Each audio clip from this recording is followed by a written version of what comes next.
Bonjour tout le monde, ici Steve Tremblay, directement du salon de gaming de Monsieur Smith qui souhaite revenir avec vous sur la collection Lego Marvel.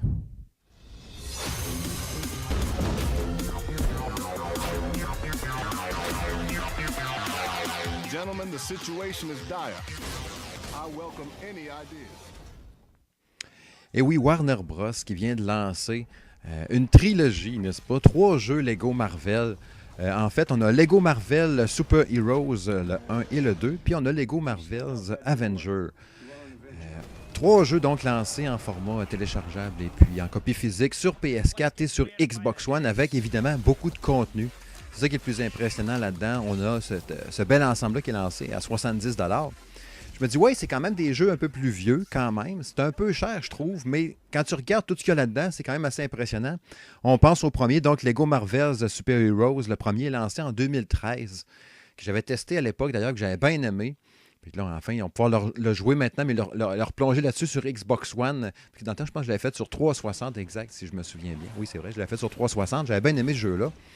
Fait que là, ouais, il y a ce jeu-là qui est là-dedans. Lui qui se passait donc à New York en monde ouvert. Je trouve que le rendu visuel a un peu vieilli, par exemple. Mais tu sais, le jeu commence, tu es à New York sur le bout qu'on voit dans les Avengers. Là, tu es sur la route qui est en face de la grosse bâtisse. Puis là, tu as Hulk qui pète des autobus en deux, puis tout ça. Avec Iron Man à côté de lui. Après ça, tu as l'homme des sables, puis tout ça. Je me rappelle qu'à 2, quand j'avais fait ce niveau-là dans le temps avec mon fils, on s'était quasiment disputé, là, genre, non, mets-toi là, je sais pas où aller. Non, non, tasse-toi, prends cette affaire-là, je le vois pas, c'est pas dur, clique là-dessus. Puis on avait de la misère à se comprendre un peu, c'était pas trop évident. Mais tu sais, on était en 2013, je pense que c'était un des premiers jeux de super-héros en plus de Lego Marvel dans le temps. Je sais pas trop, on était peut-être moins habitué un peu. Je trouve que les mécaniques de jeu ont un peu vieilli, mais c'était un bon jeu dans le temps, fait que c'est encore bon aujourd'hui. C'est encore le fun de voler avec Iron Man puis tout ça. Après ça, tu as le Lego Marvel's Avengers de 2016. Qui reprend, en fait, le jeu commence avec la scène d'ouverture du film Age of Ultron. Tu es dans le bois, puis tous les super-héros sont là, puis ils s'entraident. Chacun a fait sa petite passe. Le jeu commence, tu fais, mettons, avec 2 bonhommes. Là, ils font leur petite séquence de 5 minutes. Tu as 2 autres bonhommes, leur petite séquence de 5 minutes. Puis là, à un moment donné, tu te rends compte assez rapidement qu'encore là, on a le même problème de qu'est-ce qu'il faut que je fasse, où c'est qu'il faut que je m'en aille. En plus, le système de combat dans celui-là, je l'avais jamais joué. Je me rends compte que le système de combat dans le Lego Marvel Avengers de 2016, il est pas super le fun. Tu sais, là, tu veux t'approcher des ennemis, ça marche pas vraiment. Le jeu t'encourage bien plus souvent qu'autrement de faire le bouton B pour que ton bonhomme fasse une longue QTE, là, de faire une passe stylée, justement, genre Avengers puis tout. Je trouve ça un peu plate. Fait que t'as pas vraiment. Tu sais, tu cherches un peu quoi faire. C'est un peu compliqué. Je trouve que tu donnes ce jeu-là en main à un jeune enfant, là, 6-7 ans. Il va rager puis il va passer son temps à dire papa, viens m'aider, je suis pas capable tout seul. Prise en main vraiment pas évidente pour celui-là. Faut que tu cherches un peu plus, faut que tu te battes un peu plus avec les contrôles puis savoir comment progresser. Mais ça reste quand même un bon jeu. L'ambiance est là pareil. T'sais. Puis tu as le troisième, Lego Marvel's Super Heroes 2, paru en 2017. Lui, ça paraît, tu lances le jeu, ça paraît tout de suite que c'est un jeu récent. T'sais. Tu commences avec les Gardiens de la Galaxie, la petite toune. D'ailleurs, le jeu, tous les 3 jeux, tu as les musiques, on s'entend des Avengers, puis les Marvel, puis toute cette affaire-là, justement, Gardiens de la Galaxie. Juste ça, t'écoutes la musique. Moi, j'écoute la chanson thème des Avengers, puis hey, 10 sur 10, trop malade. Évidemment, c'est juste la musique, là. Mais tout ce qui est bande originale de tout le MCU, là, c'est du bonbon. J'adore ça, les musiques de tout ça, les musiques des super-héros de ces films-là. C'est trop génial. Puis t'en retrouves un paquet d'un jeu. Fait que juste pour ça, déjà, c'est trippant, tu sais. Puis ouais, c'est ça. Fait que tu commences le Marvel Super Heroes 2 avec les Gardiens de la Galaxie. Gros combat de boss au début, full impressionnant. Puis tout, c'est super beau, vraiment, vraiment beau. Puis tu sais, tu voyais la différence. C'est ça qui est pas pire dans un pack collection de même. Tu sais, que tu vois comment que le premier a vieilli versus le dernier. T'sais. Le dernier, tu as du contre-champ. Tu as un peu d'effet zoom-in, zoom-out. Si le bonhomme est plus proche de l'écran, le fond est plus flou. Dépendamment sur qui que tu vas choisir en pesant sur Y, quel bonhomme tu prends. Un est comme en retrait, mais tu sais, dézoomé un peu, défocusé. Tu vois que les mécaniques de jeu avaient quand même évolué. Même si c'est pas le meilleur ou un grand jeu, reste que Marvel's Super Heroes 2, je trouve pas mal trippant. Puis le fait qu'il soit plus moderne un peu, puis plus beau, tu as plus le goût d'y jouer, on dirait. Tu aimes ça quand c'est beau, quand c'est shiny. Mais tu sais, en même temps, c'est des blocs, puis tout, fait que ça vieillit bien quand même. Même si le premier remonte quand même à 2013. Je regarde les dates tout le temps, j'oublie tout le temps.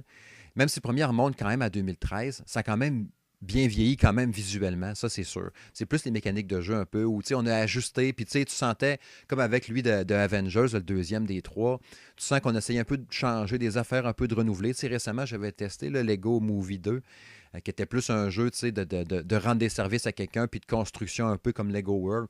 Cette série-là des jeux Lego de TT Games se cherche depuis longtemps, puis essaie de pogner des twists. Mais tu sais, avec cette trilogie-là, on était dans le classique, là. Tu sais, revamper un peu le système de combat. Avec le deuxième, c'était pas une bonne idée. Là, le troisième, Marvel Super Heroes 2, le système de combat est pas mal plus trippant, plus satisfaisant un peu, mais en même temps, tu bats des bonhommes qui se ressemblent tous pareil. Tu sais, assurément que le jeu est tout en français. Tu peux le jouer en multijoueur local, super trippant avec quelqu'un à côté de toi. Puis évidemment, ce qui est vraiment cool, c'est que tu as tout le contenu téléchargeable qu'il y a eu jusqu'à maintenant, toutes les Season Pass qu'il y a eu de ces trois jeux-là, le truc avec Black Panther, les personnages, les trucs d'Infinity War. Tu as du stock, mon ami, mon Twitchos, toi là. Il y a vraiment du stock pour s'amuser longtemps. Fait que c'est sûr que tu payes 70$ pour trois jeux complets qui sont déjà une bonne campagne à faire, une bonne histoire assez longue à faire. Puis l'histoire est quand même le fun. Les histoires sont le fun à suivre, même si c'est basé principalement sur les films.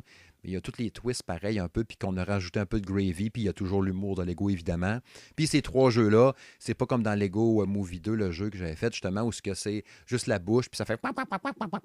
Là, c'est vraiment acté comme les jeux Lego entre guillemets normaux, plus classiques, où tu as vraiment comme dans les films, là, la bouche elle bouge, puis là ça parle, puis tu as l'humour qui vient avec, tout en français comme je disais tantôt.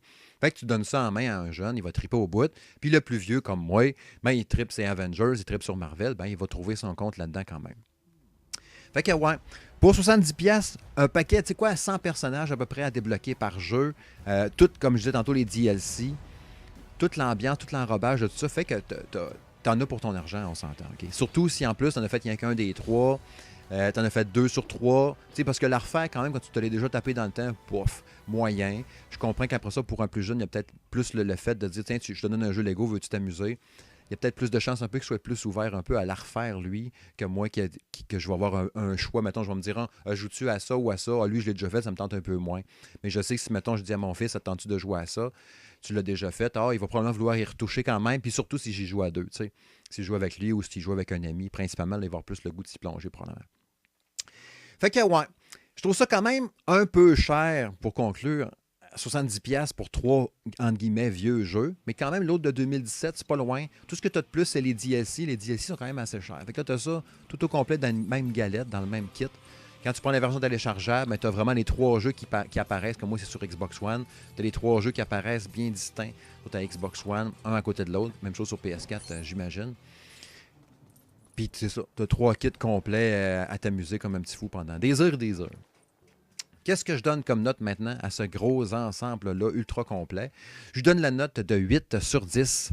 C'est un bon achat. C'est un petit peu cher quand même pour tout le contenu, mais si tu n'as jamais touché à aucun des trois, ou juste effleuré, ou tu les as jamais terminés, tu as joué juste la moitié quelque chose, ça vaut à peine de payer pour, puis même l'offrir à quelqu'un à ce moment-là, 80$, 70$ pour tout ce contenu-là. C'est un bon achat. C'était donc Steve Tremblay pour le salon de gaming de M. Smith. Bye bye.